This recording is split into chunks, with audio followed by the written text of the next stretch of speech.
জগৎবাসী শোনেন দেয়া মন, একটি শিশুর জীবন কথা করিব বর্ণন। একটি শিশু তো নয়, পূর্ণিমারি আলো, মা আমিনার কোলে এসে জগৎকে রাঙালো। জন্ম যেদিন হলো শিশুর মা আমিনার ঘরে, পিতামহ মুত্তালিবের খুশি কি আর ধরে। বক্ষে চেপে নাতির শরীর সেই সে রাঙা প্রাতে, উচ্ছ্বসিত দাদা আসেন কাবার আঙিনাতে। গোত্রপতি বলেন যে আব্দুল্লাহর আওলাদ, আজ থেকে এই চাঁদের কণার নামটি মুহাম্মদ।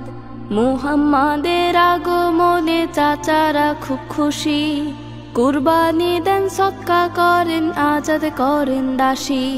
পিতৃহারা শিশুটির বক্ষে চেপে রেখে মা আমিনা আধার ধরা কেবল আলো দেখে। সব মানুষের সেরা যিনি, আল্লাহ তাআলার বন্ধু তিনি, রাহমাতুল লিল আলামিন